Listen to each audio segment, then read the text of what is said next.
Satu. Baik, Bismillahirrahmanirrahim. Assalamualaikum warahmatullahi wabarakatuh. Yang saya hormati Ibu dosen Anissa Martina MSI selaku dosen pengampu mata kuliah metode peramalan. Di sini kita akan meramalkan tentang harga saham dengan metode dekomposisi. Nah, untuk kelompok satunya yaitu saya sendiri A. Mujtaba dengan NIM 12170100001. Kemudian rekan saya Saya Siti Fauzia Munawar dengan NIM 12100100074. yang selanjutnya. Dan saya Ahmad Fatur Rahman dengan NIM 12270100002. Oke, baik, selanjutnya kita akan ke pendahuluan. Nah, metode dekomposisi ini biasanya mencoba memisahkan tiga komponen terpisah dari pola dasar yang cenderung mencirikan deret data, ekonomi, dan bisnis. Komponen tersebut adalah faktor tren kecenderungan, siklus, dan musiman.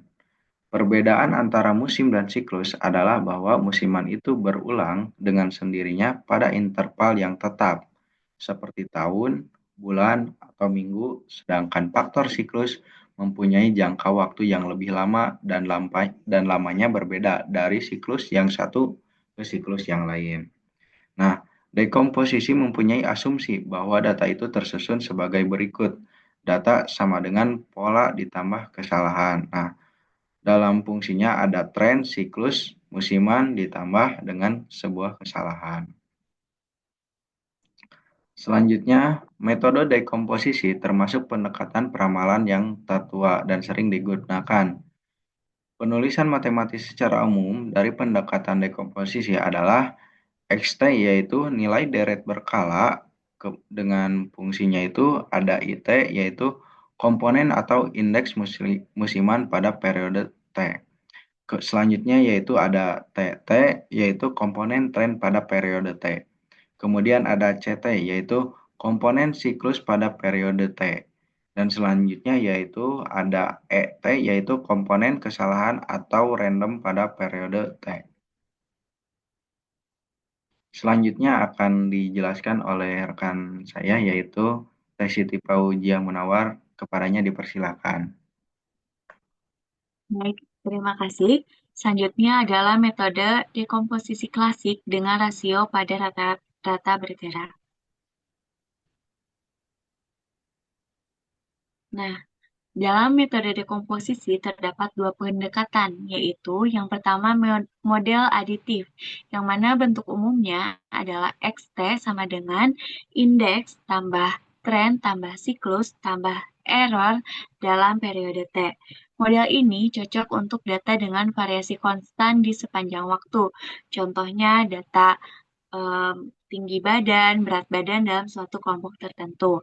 Dan selanjutnya ada model multiplikatif, yang mana bentuk umumnya adalah XT sama dengan indeks kali tren kali siklus kali error dalam periode T. Nah, model ini itu cocok untuk data dengan variasi yang meningkat setiap waktu, seperti data kematian, data kelahiran, lalu data penjualan, dan sebagainya. Selanjutnya ada metode rasio pada rata-rata bergerak. Nah, metode ini itu menggunakan pendekatan model multiplikatif yang tadi sudah dijelaskan dan menggunakan metode rata-rata bergerak untuk menghaluskan data dan menghilangkan efek musiman dan siklus.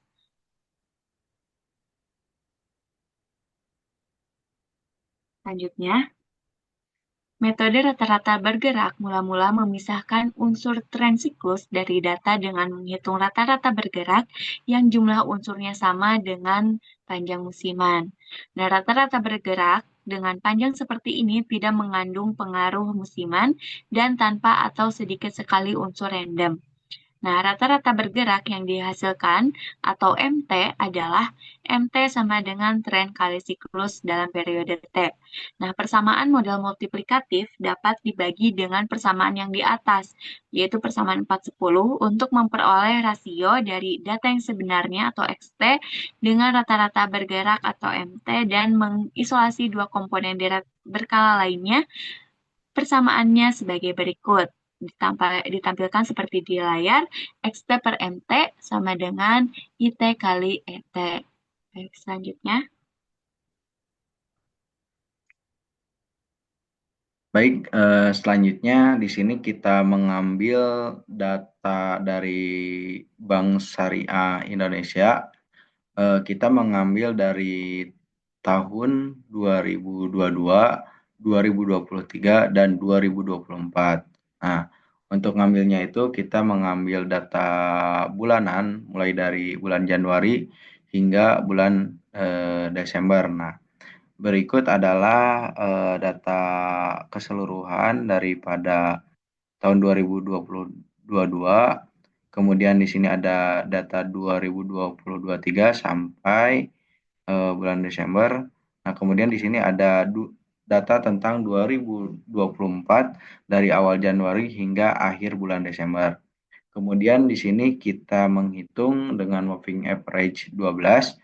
Nah, di sini pada tahun 2022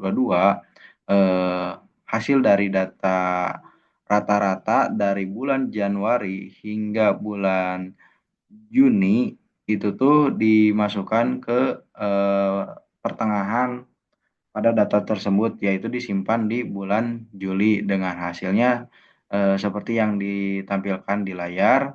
Kemudian selanjutnya yaitu dari 2023 sampai 2024. Nah, untuk penghitungan rasionya yaitu, nah ketika nilai rasio 1,098,689 ini muncul dengan cara dari hasil 1594,63 ini dibagi dengan nilai moving average-nya. Nah, sehingga menghasilkan nilai 1, sehingga menghasilkan nilai rasio yaitu 1,098689. Kemudian nilai rasio ini seterusnya dengan cara yang sama perhitungannya menghasilkan nilai berikut-berikut ini. Maka selanjutnya. Baik, langkah selanjutnya dalam metode ini adalah menghilangkan kerandoman dari nilai-nilai yang diperoleh dari persamaan rasio nilai yang sebenarnya terhadap rata-rata bergerak dengan menggunakan suatu bentuk rata-rata pada bulan yang sama.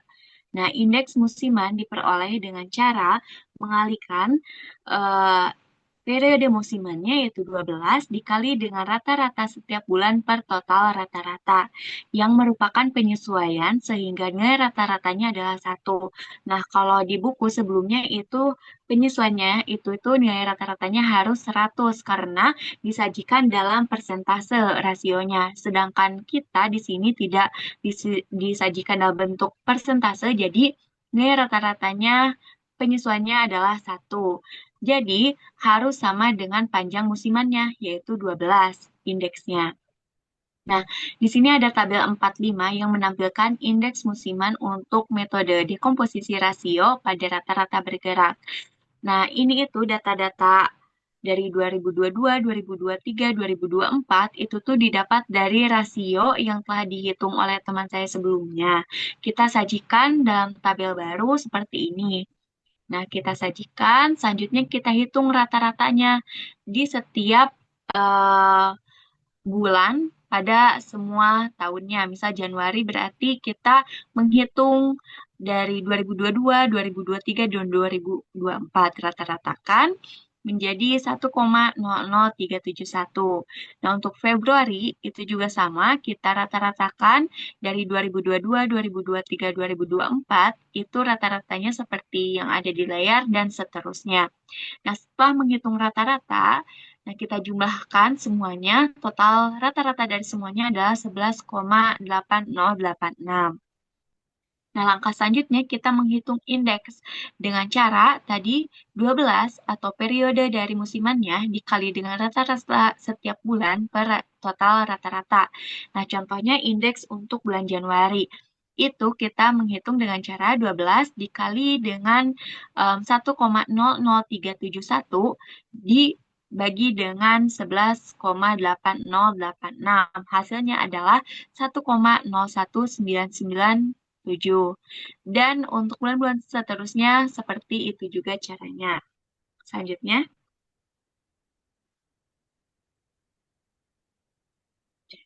nah setelah itu kita sajikan ke dalam tabel baru. Nah, kita sajikan kolom indeks. Nah, di samping rasio. Nah, itu kita eh, taruh aja tadi hasil perhitungannya. Nah, karena indeks itu kita panjang panjang musimannya adalah 12, maka dilakukan pengulangan selama 12. Misalnya pada bulan Januari itu 1,01997.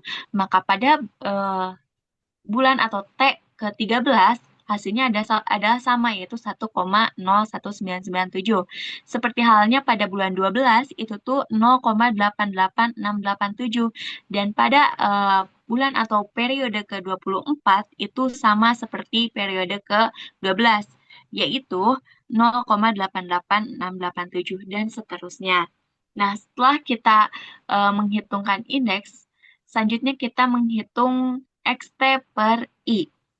Nah, ini itu digunakan untuk menghitung data dengan menghilangkan faktor musimannya atau deseasonalize, yang mana digunakan untuk kita dapat mendapatkan persamaan dari trennya.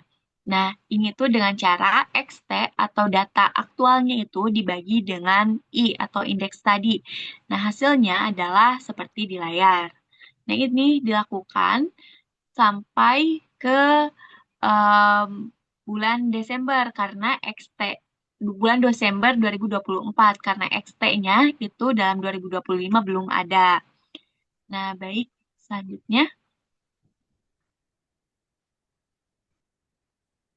Nah, data di seasonalize tadi itu digunakan untuk memplot data untuk menghasilkan persamaan trennya.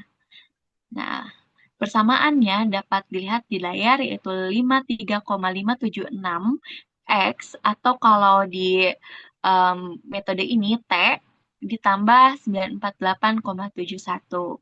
Nah, baik, selanjutnya akan dijelaskan oleh rekan saya.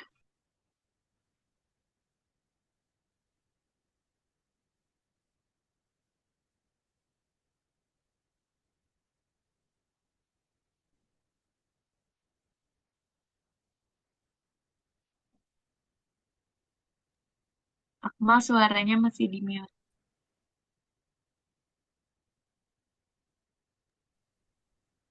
Baik, setelah didapat nilai atau garis tren linear dari eh, pembagian antara garis apa nilai aktual dibagi I, di sini tren linearnya ada 53,576 dikali X atau nilai aktual dari setiap bulannya ditambah 948,71. Lalu eh, setelah dikalikan untuk setiap bulannya, di sini kita bisa menghitung nilai komponen siklus dengan membagi antara nilai deseasonalis atau XT dibagi I dengan komponen trennya. Boleh lanjut?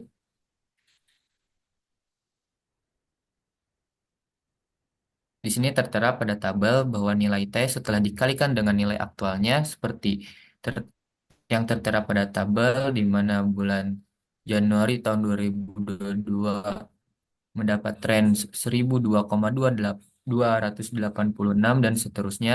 Lalu pada komponen siklus didapat pada bulan Januari 1,47398 dan seterusnya. Boleh lanjut. Dan ini untuk data sampai ke tahun 2024 bulan Desember. Boleh selanjutnya. Nah, baik. Setelah didapat komponen siklus atau CI tadi, maka kita bisa mencari faktor siklusnya, di mana nantinya faktor siklus ini bisa kita gunakan untuk mencari atau forecasting data kita untuk tahun berikutnya atau bulan-bulan berikutnya, di mana dengan merata-ratakan nilai komponen siklus dalam 12 bulan yang akan ditempatkan di tengah-tengah datanya. Lalu untuk mencari nilai forecast-nya atau F-nya dilakukan dengan cara mengkalikan nilai tren T, indeks musiman I, dan faktor siklus C sebagai berikut. Boleh lanjut?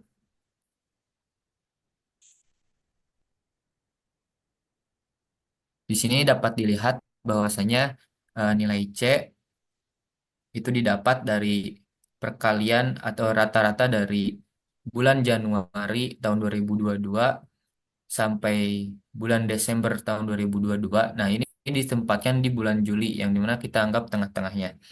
Begitupun seterusnya. Misalkan di bulan Agustus siklus, kita ambil data dari Februari sampai Januari tahun 2023 dan seterusnya. Boleh lanjut?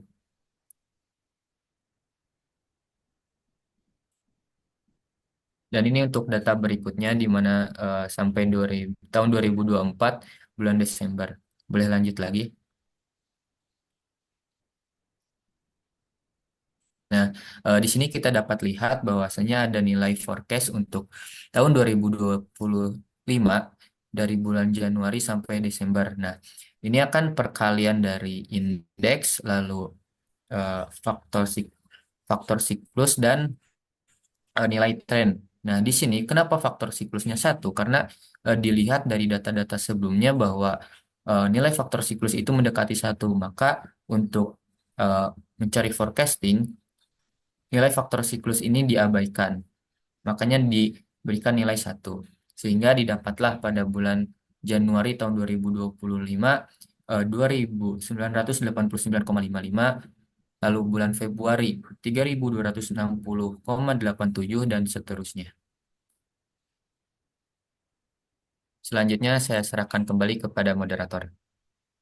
Baik, pada pemaparan presentasi tentang metode peramalan ini, yaitu untuk pada tahun 2025 kita mendapatkan nilai forecastingnya sebagai berikut ya, tetapi hal ini tuh masih berupa asumsi, banyak sekali eh, faktor-faktor yang bisa mempengaruhi daripada hasil forecasting yang telah dilakukan.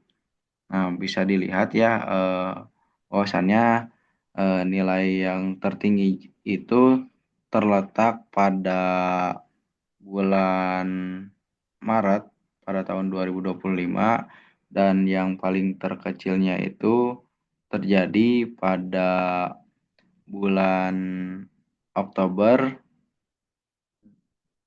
pada tahun 2025. Nah, di sini masih terjadi fluktuasi harga saham yang telah diramalkan. Mungkin cukup sekian pemaparan dari kelompok satu. Kurang lebihnya mohon maaf. Wabillahi taufiq wal hidayah. Wassalamualaikum warahmatullahi wabarakatuh.